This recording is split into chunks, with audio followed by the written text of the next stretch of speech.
This Greek-inspired potato salad is going to be the hit of your next barbecue. It's tangy and delicious and so easy to make. So let me show you how. To a pot, add 1 kilogram or 2.2 pounds of small salad potatoes. I know they don't look that small, but they are salad potatoes. You'll want something that has quite a thin skin and is sort of a yellowy flesh color. I'm leaving the potatoes whole so that they don't absorb too much water. Top your potatoes with cold water. Now set your pot onto high to boil. Once the water is boiling, add in a liberal amount of salt. I've probably added about 3 tablespoons of salt. You'll want to cook these until a knife or a fork goes through the potato really easily. I'm using fresh oregano for this recipe, but it can be hard to find, so if you can't, you're more than welcome to use dried, or leave it out altogether if you don't like the flavor. And I'm going to use about a tablespoon of fresh oregano, and the dried equivalent to that would be about 1 teaspoon. So that'll work out to about 3 to 4 grams of fresh oregano or 1 gram of dried. Just give that a little chop so that your leaves aren't so big. And I have given the oregano a good wash before chopping it. I'm just going to pop this to the side while we prepare the rest of our dressing. To the bottom of your mixing bowl, add in a few anchovy fillets. Mine are in olive oil, and I'm going to pour some of that olive oil into the bowl with them. I find 2 gives it a really nice balance, but you can use as many as you like. And if you don't like anchovy, you really can't taste it, but it really adds a nice umami flavor to the recipe. Now with the back of a fork, I'm just going to start breaking down the anchovy. Just keep pressing it until it starts to break into small pieces. You can see it looks clumped together, but actually they're quite broken down already, and they'll continue to break down as we whisk up the dressing. Grate in 1 large clove of garlic. Again, use as much or as little as you like. Raw garlic is very strong, so you may want to cut back a little bit if you're not a huge garlic lover. The garlic is optional, but I do love that zip and zing that you get from a raw garlic when the hot potatoes hit it. Now juice 2 large lemons or 3 medium lemons. Mine are absolutely massive. I've given the lemons a good squish and a roll so that I can get the most juice out of them, but you can pop them in the microwave for 20 to 30 seconds. And my lemons have tiny little pips in them, so I'm going to strain it when I add it to my bowl. You'll need half a cup, 118 milliliters of lemon juice. Add in your oregano and give that a little whisk. Now start to stream in your olive oil. I'm using about 1 cup or 236 milliliters. Now set that aside. Slice your tomatoes in half. I'm using 350 grams or 12 ounces of cherry tomatoes. If your tomatoes are slightly larger, like this one here, I'm going to cut it in 4.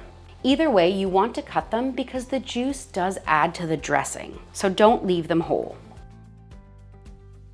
Now pit and halve 140 grams, that's about 5 ounces of Greek olives, and that measurement is when they're drained. So I like to pit them by pressing down on the olive, ripping them in half, taking the pit out, and then they're already cut, so you don't have to worry about chopping them. And into the bowl. I find the olives that have pits in them have more flavor than the ones that don't, and the texture is nicer too, so do try and find the ones with the pits still intact. I do like to check my olives because sometimes the little stem remains in the olive, like this one here, and you don't really want to be eating that, so just make sure you pull that little stem out. The measurements in this recipe are more of a guideline. If you want more olives or more tomatoes, add in however much or little you want. It's really up to your specification and taste. You'll know your potatoes are ready when a knife goes through pretty cleanly. I like to test with the largest potato because that's usually the one that's going to take the longest to cook. But let's give this one a little test too. That looks perfect. Drain off your potatoes. While they're still hot, slice your potatoes. You want them about a 1 to 2 inch cube. And while they're still steaming, get them in that dressing. Now give the potatoes a good toss so they're completely coated in the dressing. Because the potatoes are hot, they'll start to soak up that flavor. You'll notice I haven't added any salt yet because I've added anchovy, which is salty, and I've salted the potato water. We'll season at the end if it's needed. I'm going to finely chop half of a red onion. If you really love red onion, you can use the whole thing and you can do larger slices, but I just like it dotted throughout the salad. That way it doesn't overpower the dish.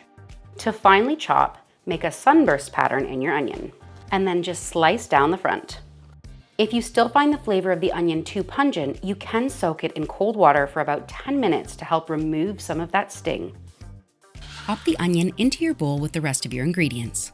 I happen to keep preserved lemon in my fridge most of the time because I really like to add it into salads for a little bit of extra flavor. This is totally optional and it's not that easy to find everywhere. So if you can't find it, you could just add in some lemon zest or leave the lemon out completely. Chop your preserved lemons into small pieces. They can sometimes have pips in them, and this one does, so I'm just going to pull them out. After we strained our lemons earlier, we don't want any additional pips getting in. And finely chop your preserved lemon. And that's about as fine as you want it. Add them to your bowl. Now roughly chop a large handful of parsley. You want to try and remove as many stems as possible. A few in there isn't going to hurt, but you don't want loads. Just the leaves if you can. Doesn't have to be too fine, and I think that looks pretty good. And if you don't want to add parsley, you could add in some oregano for seasoning and add in some baby spinach for some extra greens. Add the rest of your ingredients to the potatoes and make sure you get all of it in there. And then I'm going to crumble a 200-gram block of feta cheese over the top. That's 7 ounces. I like them in fairly large pieces because they will break down as we mix it, but make it as large or small as you like. It already just looks so joyous with all of the colors and so nourishing.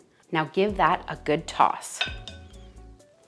We want everything coated in that beautiful dressing. The potatoes are still slightly warm, so they'll start to gently melt the feta cheese, and that flavor will permeate throughout the salad. Make sure you give your salad a taste and season with salt and pepper if it needs it.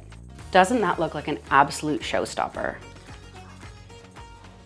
This will keep in the fridge for up to 2 days, but you don't want to let it go much further than that because the tomatoes will start to wilt and they'll get a little bit soggy. And now that you've made this salad, YouTube thinks you're gonna love this recipe. If you found this video helpful, please head down below, hit the like button or the hype button, and let me know in the comments, have you ever had a Greek potato salad? Thanks for watching, and I'll see you next time.